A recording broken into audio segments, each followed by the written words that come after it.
friends, and welcome to another episode of the Woldenburn podcast. My name is Emily, and I am coming to you from Kentucky, where I live in the United States with my husband and our beautiful little boy and our soon-to-be second baby.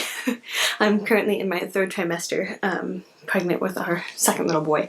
It has been a while since I've been able to sit down and film a podcast.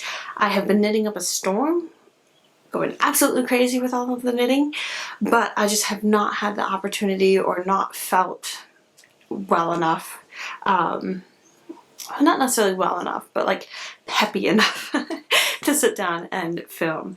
But I'm here today. We're going to have a slightly different episode than normal. Like, not really.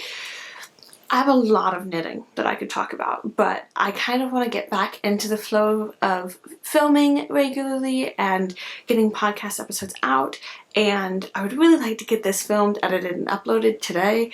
It is Friday, May 31st, 2024, and I would like to keep this video like 30 minutes or shorter. So my plan is I'm going to talk about 2 finished objects and then 2 works in progress, and then do a quick like whip update about a couple of works in progress that I've shared previously, and then hopefully that'll keep it shorter. I technically have like 5 or 6 finished objects and a mountain of whips, and I'm casting on more today, so it could be a very, very lengthy video, and I want to not do that. So then next week I'm hoping to do like a part 2 with some of the rest of my finished objects, and then some more of my works in progress, and then I'm hoping to either next week or the week after, I'm not sure which order it's going to go in, but I'm going to have a podcast that's all about like baby and kid knitting projects, because I have 3 finished objects for that. And then 1 whip, and I'm about to cast on another one, and then I might get my whip that I have on the needles right now as a finished object before I film the video, but we'll see. But I'm basically going to have a podcast episode that is just about babies and kids knitting that I've been doing, because I've just been really enjoying that and loving that, and I'm just embracing it and knitting all the baby things. But yeah, so that being said, that's all the intro that I have for here. Hopefully, if I have enough time and I haven't chatted too much about knitting, I'll do a little bit of a life update at the end, kind of about pregnancy and life and where I've been for the last month and all of that. So let's get into some knitting. First off, the most fun thing to share with you is a finished object that never even featured as a whip. I have knit a Tolsta tee. So if you've been watching my podcast for a while, you'll know that I knit a DK weight version of the Tolsta tee, which is a pattern by Rebecca of the Crayabea podcast. I knit one last year, and I've been wanting to knit one ever since then. And then I had 2 different Tolsta tee projects on the go when Rebecca announced that she was going to be doing a pattern update and adding bust shaping into the pattern. Apologies for any noise you can hear. We're having one of those weird like summer days where it's nice enough that I can have the windows open, so you might hear birds and things in the background. Anyway, so she was doing a pattern update with bust shaping, and I am all in favor of that. I have been sewing my own clothes, less so in the last 2 years, but since I was like 15, so it's been over 10 years that I've been sewing the majority of my own like dresses and things.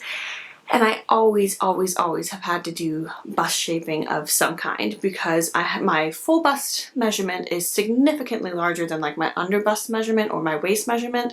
And so I always have to do like some sort of accommodate the bust and then the rest of my body.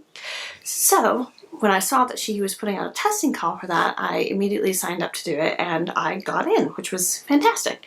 So I knit the Tolsta tee with bust shaping. I did the size 3, which I think was like a 43 3/4 inch bust or something, but with the F cup shaping. She's adding in D cup and F cup. So I did size 3 with the F cup shaping, and I absolutely love it. It fits me so well. I definitely tend to prefer more fitted things rather than the kind of oversized look, and this is just perfection. I absolutely love it. It fits so beautifully. I filmed a little bit of B-roll, which I'll try and pop up over here so that you can kind of get a better look at it when I'm wearing it. I popped it over this dress, which isn't the best dress because it has you can see the neckline of the dress under the sweater, but it's enough for you to be able to tell. But yeah, I love it so much. And even better, I was able to use some deep stash yarn that I hand dyed many years ago. I've had it in my stash for a long time because I only had about a skein and a half.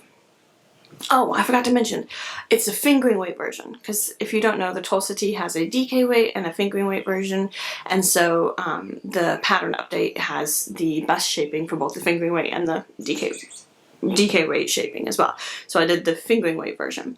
And I've had this yarn for ages and ages. It was a superwash merino nylon blend, but I didn't have very much of it, and so then I was thinking about it. When I applied for the test knit, I was like, ooh, this is perfect because I have a skein of, you see this contrast color and the lace at the bottom, which we'll talk about in a second.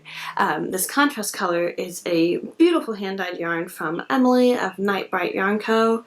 It's in the Life is Gourd colorway. It was part of her fall collection last year. And I was like, it would be the perfect match to kind of stretch the main skein a little bit further and it would look really pretty. So that's what I did. And like I said, I added lace at the bottom. This is just a simple old shale lace stitch. I just Googled old shale stitch top down in the round and just popped that on the bottom for a few repeats. And I love it. It's so pretty. And then at the bottom, instead of transitioning and going back to a like 1x1 ribbing, I just worked a few extra rows of garter stitch so that it would lay nice and flat, but it wouldn't detract from the lace. And then the one other change that I made was with the sleeves. They're supposed to be a little bit longer, I think, but I purposefully kept mine really short, and then for the last 2 rounds I worked some decreases.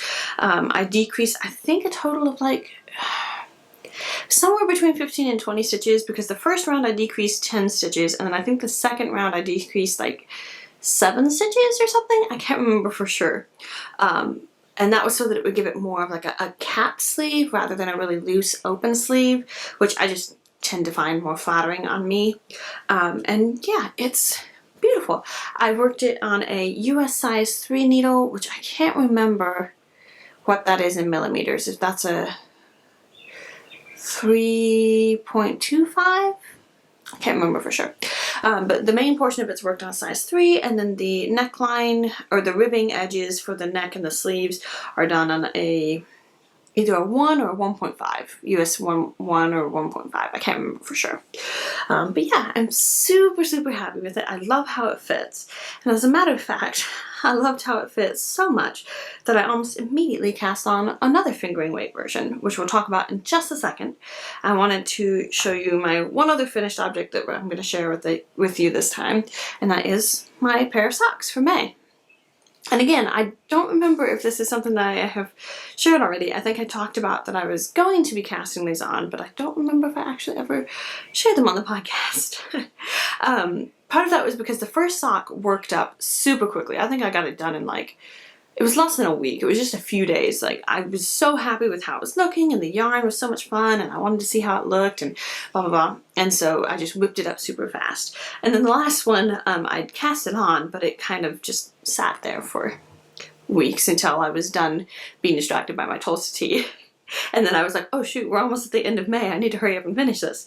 So these are just some basic vanilla socks that I have knit out of a opal yarn in the, it's one of the colorways from their history collection. I don't remember the exact number or whatever, but yeah, I absolutely love them. They turned out so perfect. And then the contrast teal that I have done is from a Drops Fable yarn, which is just this pretty blue. And I think it was like a really nice pop of color, but it also just kept the stripes from being interrupted. And yeah, there's not a whole lot to say about them. These are just my standard sock recipe, which is a US size 1 or 2.25 millimeter needles. I pretty much exclusively knit my socks on DPNs because I just find that to be the easiest. And yeah, I think I did about 15 rows of 1x1 ribbing before going into the leg of the sock, and then I just knit it until I thought it was about right. And then I just did a slip stitch heel flap and gusset, and then just my standard foot. And then I believe I've mentioned this on my podcast before, I'm experimenting with tweaking my sock recipe just a little bit by increasing the number of stitches that I decrease down to at the toe. So I used to do it where I would have like 10 or 12 stitches on each needle, front and back, so that's 20 to 24 stitches, but I have gone up to, I think with these ones I did 18 stitches, which would be a total 18 stitches per needle, which is a total of 36 stitches left. And the reason why is because I have found that the most amount of strain or wear that I get on my socks is right around the toe area. And so I'm trying to see if by expanding that area, if maybe that'll help it not have to stretch quite so much, and so it won't tend to like wear out right there in the corners. And so far they're super comfortable. I like it. It means that I have to knit my foot just a little bit longer, and then my toe decreases, as you can see, are fairly short, but I like it. So so far we're sticking with that. Yeah, so those are my two finished objects, and then let me show you my other Tolsta tee whip. So I had to pop it on a cord so I could try it on just a minute ago, so I left it on there so I could share it better, and I also took a little bit of B-roll. I love this one so much. Look at this. It's so cute. So those of you that have watched my last couple of podcast episodes will know that I was able to do a sample knit for Emily of Night Bright Yarn Co. She did this gorgeous yarn collection that's still available, as far as I know. I haven't looked recently, but she released it on Mother's Day, and it's kind of like a roses inspired collection, and it's all these gorgeous, gorgeous spring happy colors. And so I did a sample knit of the Stella cushion, which is a pattern by Laura Penrose of Penrose Knits podcast. And when I finished with it, Emily said that I could keep all the tiny little, like, I think the most I had of one was like 7 or 8 grams or something. Like, it was like the tiny little bits of yarn. And so I had all of them, and I'd been trying to think about what I wanted to knit with them. I knew I didn't think I wanted to do socks with it, because I was like, they're so pretty, I want to see them a little bit more. And then as I was knitting on the other Tolsta tee, I had the idea where I was just like, oh my goodness, it would make the most perfect stripy Tolsta tee, and I can combine it again with the Life is Gourd colorway from Emily of Night Bright Yarn Co. And that is what I have done. It worked out so perfectly. I have like the tiniest little nubs of yarn left over for this, let's see, this light purple color right here. I actually only had just enough to finish the stripe, and it is so satisfying. So as you can see, I've got all of my colors and then alternated them with the main color. I did 6 rounds of the contrast color and then 2 rounds of the main color, and I just carried my main color throughout. And yeah, I'm working it exactly the same. Fingering weight, size 3 with the F-cup shaping, and on a US size 3 needle. And it's kind of cool with this because, as you can see, pre-blocking, there's this extra puckering here in the front, and that's because there are different increase rates where to do the bust shaping, it involves increasing more stitches in the front than you do in the back. And so before blocking you can really see it, but once you block it, it's not very obvious, and especially when you're wearing it. It just fits beautifully. But yeah, so now I'm just on the stockinette portion of the body. I flew through this yoke so quickly. I just wanted to see these colors on here so badly. I was just like, oh my goodness, and I'm just knit. But now I'm doing the body a little bit slower, taking it a little bit easier, and I just, I'm so happy with it. I'm in no huge rush to get it done, but I would like to go ahead and get it finished sometime soon here. But yeah, like I said, there's no deadline for it. So with the other one, there was a pretty quick turnaround for the test knit. I think it was only like 5 weeks or something. So I was like knitting on it almost exclusively. But yeah, so that's my second Tolsta tee. I have plans for more, because my thing is I would love to knit one in a fingering weight cotton. I have not yet gotten my hands on some sort of fingering weight cotton yarn, but hopefully I can do that at some point. Maybe this fall when Knit Picks does their sale, I'll get some of the Comfy Fingering, which is a cotton and acrylic blend. I would love to do that, but my plan is with these, because they're all out of like the merino nylon blend yarns, they're not something that I can wear in the summertime at all. It's too hot and humid in Kentucky. But what I discovered last fall was that I love layering short-sleeved sweaters over top of either long-sleeve shirts or just like dresses, kind of like this one. Probably not this one because I'll be nursing again this fall, and this is not a nursing-friendly dress. But I'm planning to make some dresses that would be nursing-friendly that then I can layer my little short-sleeve sweaters over the top of. And I found that it was like the perfect thing for me, because ever since getting pregnant and having a baby, and then nursing, and now I'm pregnant again, my temperature has been much different. I used to be somebody that was constantly running cold. Now I'm almost always running hot. And so for most of fall and even into the winter last year, I would be perfectly comfortable with just one of those little short sleeve wool sweaters over top of like a dress or something, and it was so nice. So that's kind of my plan with these, why I'm making a few of them, because I loved it. It was really nice. Anyway, a quick update on my 2 other Tolsta tee works in progress that I had. I have ended up frogging both of them. Now, one I was knitting out of this Night Bright Yarn Co. gorgeous colorway, coral reef. And I realized I wasn't super far in it. I think I just finished the short rows and was into a little bit of the raglan shaping.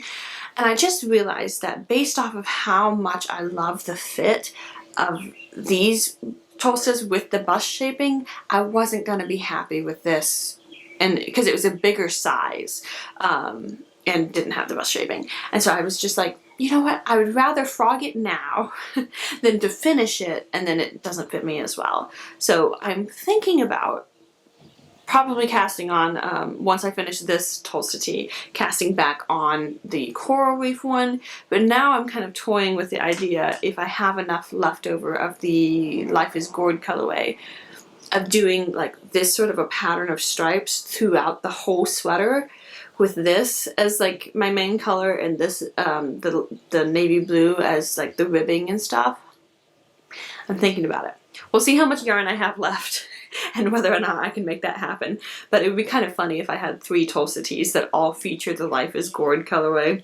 It's a really good blue, like I can't help it. But so I did that, and then the other Tolsta tee that I had was I was knitting it up in the Drops Bell yarn, and actually I was quite far in that one. I had finished all of the increases, I had split for the sleeves, and I was plowing through the body, and I wasn't sure about it. Again, the bust shaping and the fit of it. And 2, I'm torn on the Drop Spell yarn. That's the yarn that I used to knit my first Tolsta tee, and I just don't wear it that much, and there's something about the feel of it, and I think it's like the linen viscous aspect of it, because I love cotton. Cotton is like one of my favorite fibers. I make a lot of my dresses out of cotton fabric, and I did a mostly cotton ranunculus last year, and I love that sweater. But something about the Drop Spell, I don't love it. It's not my favorite feel. So and the other thing too is that it seemed to be a little bit more open and airy of a gauge than I personally like. And so my thinking is that instead of doing like a stockinette Tolsta tee, there's another t-shirt pattern that I've been wanting to do for a while anyway, but it has like texture stitches on it. So I'm going to try out and see if that works with the Drop Spell. And if not, I'm just going to frog it and try and destash it, give it to somebody who wants to use it. Because it's just, it's not a bad yarn. I'm finding that I am weirdly picky about the fibers that I like wearing, that I feel the most comfortable in. And so I'm gonna give it another shot, try it out in a different pattern.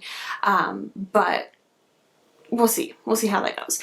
So yeah, I ended up frogging both of those, and I would love to get another DK weight Tolsta cast on, but we'll see. So there's those, and then the last project that I quickly wanted to share because I just think it's so cute is my next pair of socks that I'm working on. And I am using some very, very cute yarn. I participate off and on in the Anna's Knit Club knit along that is hosted by Anna Knitter from the Anna Knitter podcast. And maybe February or something, I actually ended up winning the prize for the month. And one of the things that she popped in my package was 4 of these little tiny, like, neon colored opal minis. And so I've had them in my stash, and I just haven't been sure what I wanted to do about it. And then I was thinking about it, and it popped into my head, and I was just like, yes, this is exactly what I'm going to do. I am using... It's so fluorescent. It like matches my water bottle.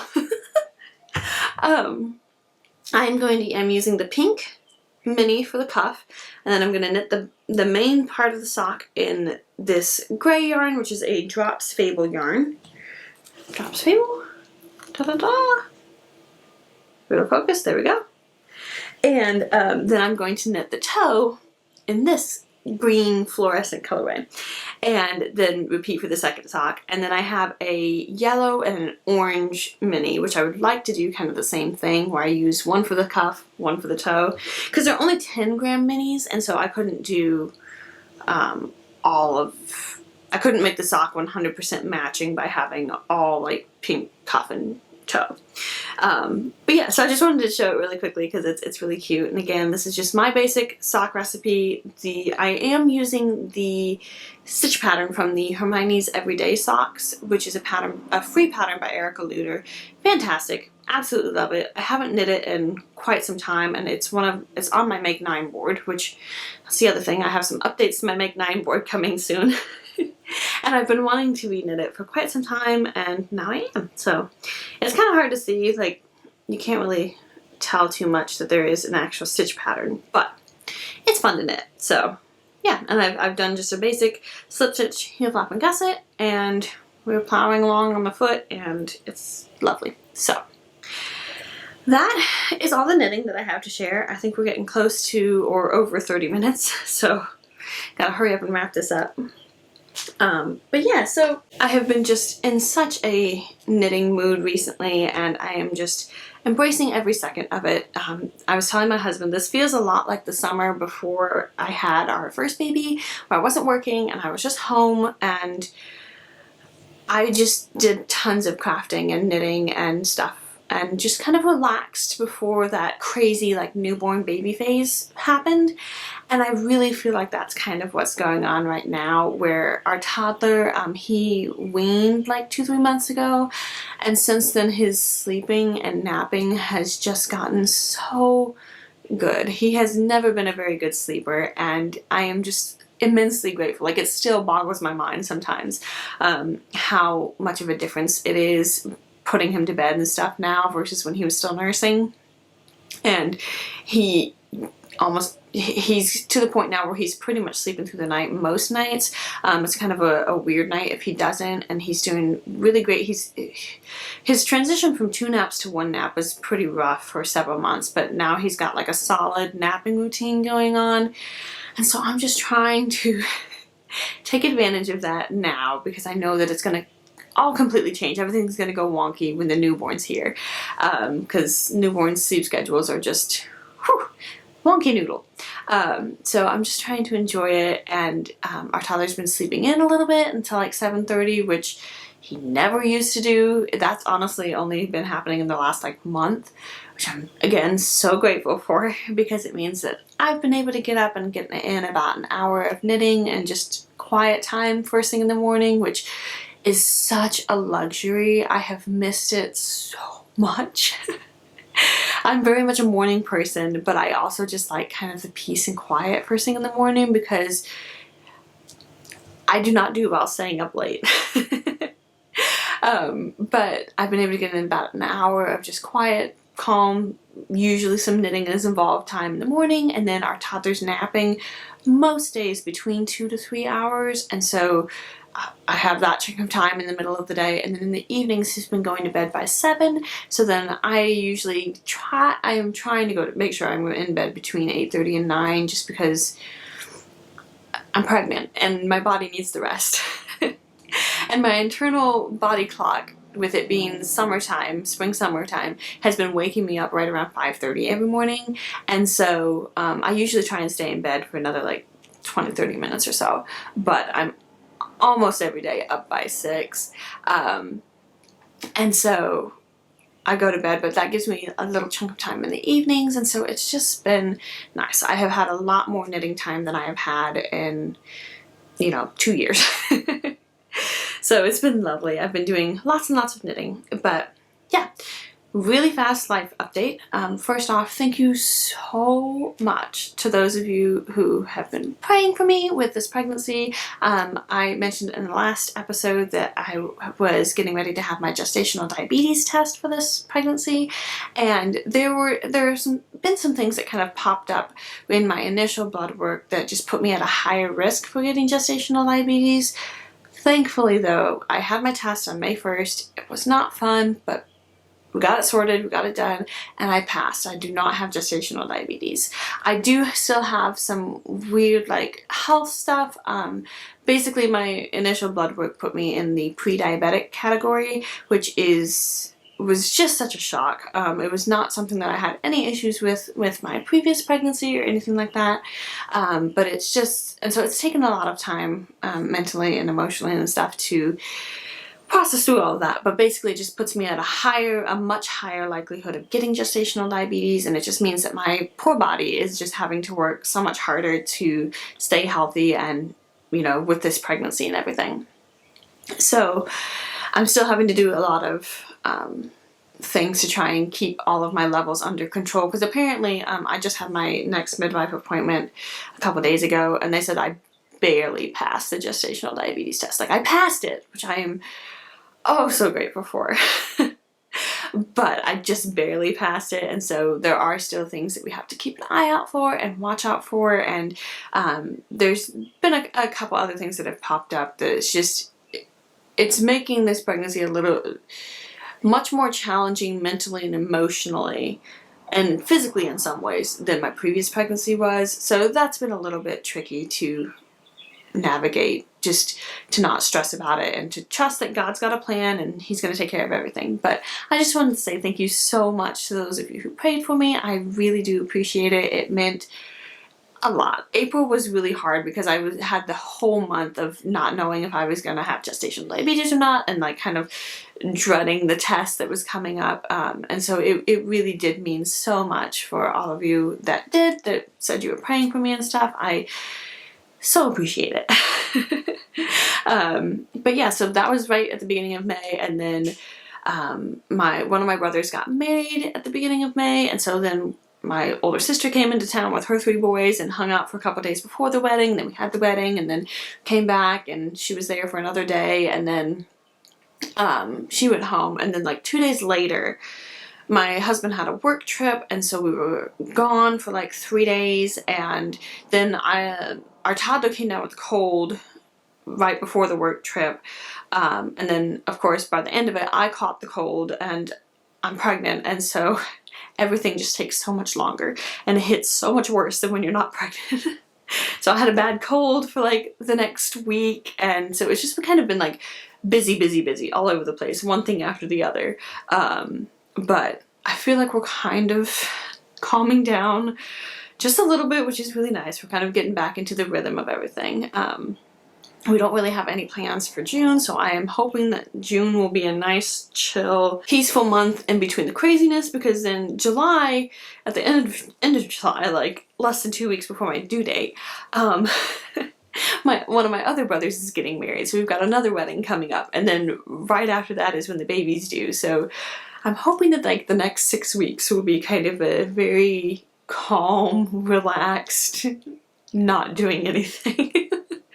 Just for my mental sanity. But yeah. That's all that I have to talk about today. I hope that you are all doing well, that you're getting lots of knitting time in, and that you're, whatever knitting time you have, that you're just really loving and enjoying the projects that you're working on.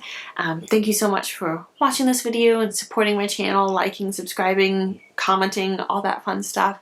I do so appreciate each and every one of you being here. But yeah, I hope you're doing well. I'm gonna go ahead and end things here and hopefully get this edited and done before the toddler wakes up and I can have some knitting time too. So yes, thank you so much for watching. Stay tuned. I should be back pretty shortly with another one. Bye.